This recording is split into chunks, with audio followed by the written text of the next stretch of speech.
Three FA Cup quarter-finals on Sunday. Just to take you through all the results, Arsenal with a 2-1 victory over Sheffield United. Meanwhile, Chelsea beat Leicester.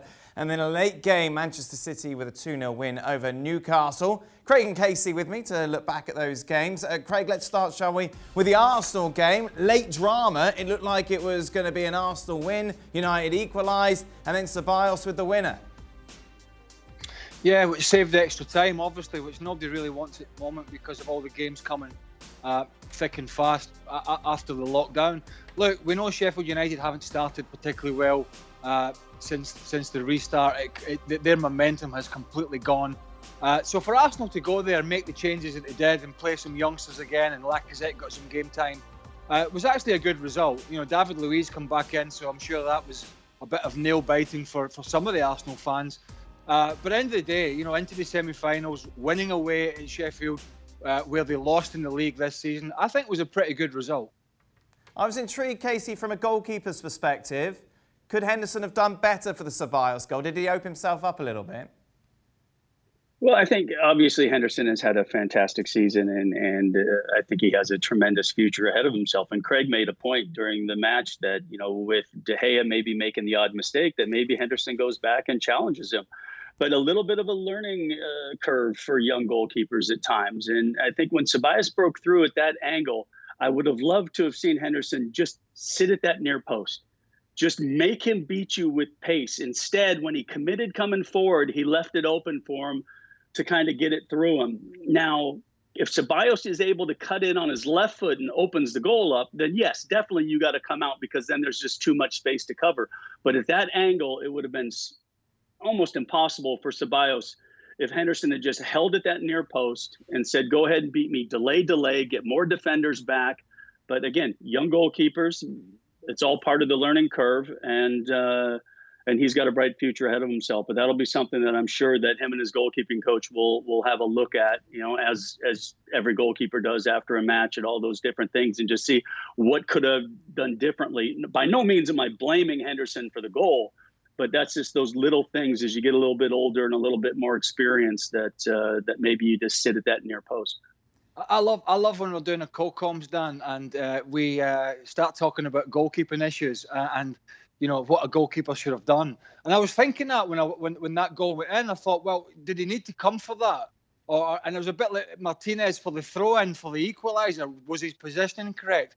And we try and analyse it as outfield players, but we just know there's all these goalkeepers around the world going, what the hell is he talking about? So I really wasn't sure whether he made the right decision or not. So I'm crystal clear now in what Kasey said. He could have stopped at that near post, and then Ceballos would have had more to do.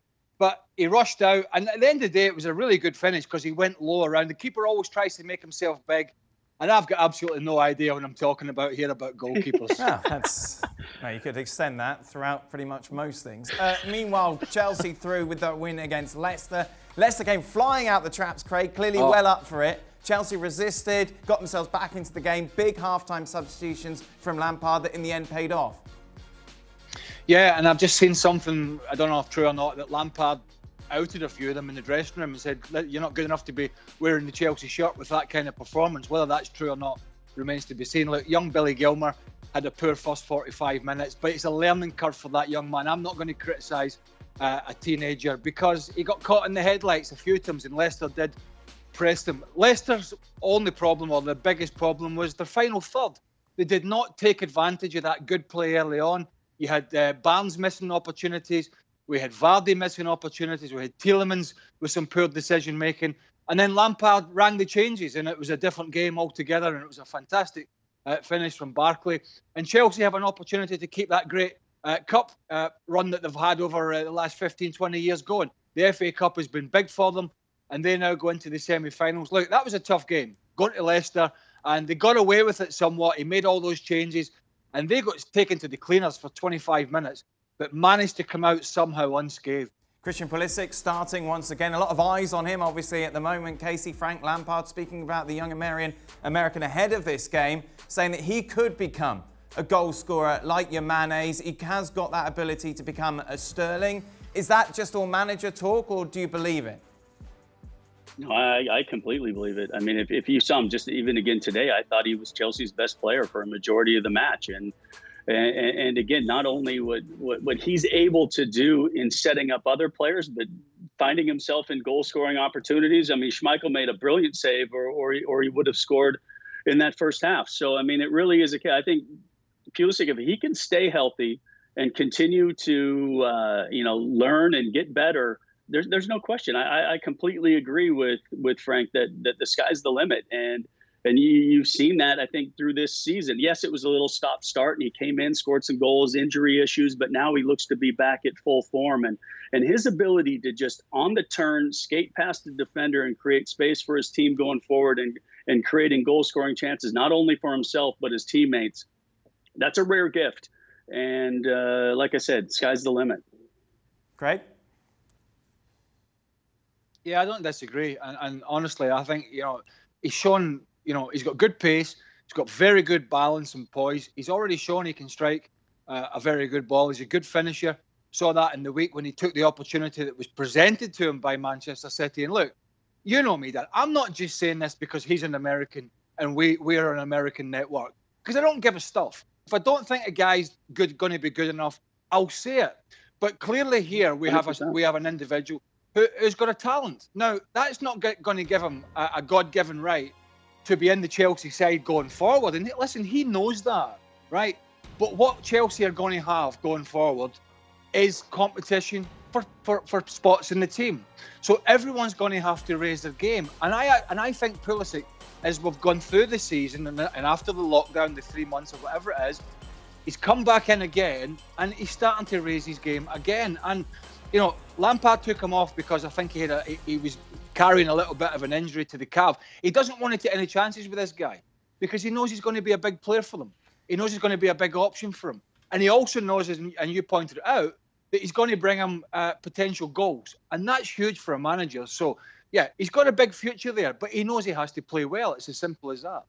We've heard Don talk about this, and Frank Lampard mentioned it as well in the week, talking about how he's very quietest player amongst the squad. Reading between the lines, because I can't imagine being quiet is necessarily a bad asset, what is Lampard getting at, Craig? And in what point? Just the fact that he's quiet, he's very shy, doesn't really, he's not outgoing in the locker room. I feel like people are trying to say something that maybe we can't read. I think we're all reading too much into it. I think Frank Lampard was probably asked a question and he said, look, he's a quiet lad about the training ground. He keeps himself to himself. But I said when Don was on, a manager couldn't give a stuff if you're the loudmouth or you're the quiet guy. It's what happens in that 90 minutes plus on the field. Look, Kasey will have seen it and I've seen it. I've seen some great trainers during the week. Guys that train their backside off and are the best five-a-side players in the world, and they're giving all the big stuff, chipping away. And then come a Saturday when the 60,000 howling at you, they go into their shell. So it really matters not a jaw. I mean, so everybody's different. We can't all be like you, Daniel. We can't all be the big mouth out there. So what's wrong with being quiet? I don't understand. Coming from the ultimate shy man. Kay, so why bring it up? Why is it brought up at all? No idea. Truly no idea. And like Craig said, I mean, you have all those different personalities within your locker room to begin with. You'll have the guys that are the gregarious, that are, cracking jokes, doing all kinds of things. And, and I've spent time with Christian, with the national team. And, he's a professional. He goes about, he does his job. I mean, I don't necessarily consider him, a complete introvert. I just don't think he's that guy that's going to be, particularly as a young player coming into a new side, that has that personality that's just going to completely try to take over a locker room. But to Craig's point, a manager wants just a guy that's going to perform for him week in and week out. And I think the key for Christian is going to be consistency. And if he can consistently put together the performances that he has in the last couple matches for Chelsea, then he's going to consistently find himself on the pitch. And it's a club that has resources, that has young talent coming through, and there's going to be a lot of competitions for those starting 11 spots, and you have to perform week in and week out. And if he's healthy and in the form that he's in right now, he'll find himself in the starting lineup more often than not. Manchester City, meanwhile, safely through to the semi-finals once again at the FA Cup, 2-0 victory over Newcastle. Where do we start? Andy Carroll or Dwight Gale's miss? Andy Carroll's beard is quite something, Craig. Yeah, I'm not quite sure about. Well, I am sure about that. It's not the best. But look, at the end of the day, Man City will always give you some chances, but they completely. I mean, it was so boring to watch because they were so dominant. Yeah. But you can understand that's what Newcastle tried to do. But ultimately, it was doomed for failure. And on top of that, you give away the soft penalty that Newcastle gave away. Complete madness against one of the best teams in the country that you can't get the ball off. It was always going to be a difficult afternoon. Craig mentioned it though, Kasey. City will give you a chance. Dwight Gale had that opportunity. Goodness me, I'll be thinking about that tonight. Yeah, no question about it, particularly at 1-0. And as Craig said, if you think of what Steve Bruce put together to understanding who he was coming up against, you knew that they needed to defend with numbers, and then to give away the silly penalty when they did, but they still to keep it at 1-0 when it was a completely one-sided match. And Man City had so many little half chances with those little 1-2s inside the 18 that just didn't quite come off. And if you're going to beat Man City in a cup game, you need them to have one of those days where things just aren't quite coming off. And then here comes Dwight Gale, second touch of the match, 6 yards out, side footer, and skies it over the bar to make it 1-1. And you would have thought, okay, Steve Bruce, the tactics were perfect. And then Raheem Sterling, and then there's the punishment of this game. Yeah. 3 minutes later, Raheem Sterling cuts in on his right foot and makes it 2-0, and then it's done and dusted. But yeah, what an opportunity for Dwight Gale to come off the bench, get that equalizer, and then really make Man City think. But for the most part, Craig was right. It was just, let's watch Man City play keep away and hope for the odd mistake, and Newcastle got their opportunity and they didn't take it. So the semi-final lineup is set. Arsenal will take on Manchester City, Manchester United against Chelsea. Who's the final going to be between, Craig? Well, clearly City will be favourites in their semi-final against Arsenal. Arteta's going to have to come up with something to try and thwart that hugely talented City side going forward. That being said, when Aubameyang's in the side and he will play a fit, they're going to give you chances. So they have got that hope. I just don't think it's going to be enough because themselves defensively, I don't think are going to be good enough. So I've got City from one side. I think the second game is much harder to call. I really do. But I'm going to go with my old club purely because I think they're the more cohesive of the two sides. Although United have looked better recently, I think Lampard has got some great options in the attacking third. And I'm going to go for a Chelsea-Manchester City final. Kasey, United have beaten Chelsea 3 times already this season. Will they make it a 4th?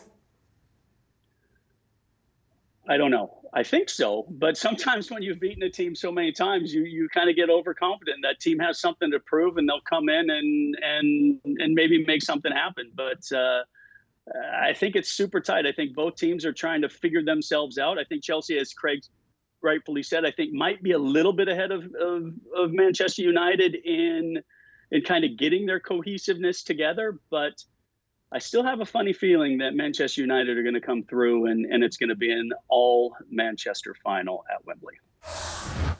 Thanks so much for watching ESPN on YouTube. And for more sports highlights and analysis, be sure to download the ESPN app. And for premium content and live streaming, subscribe to ESPN Plus.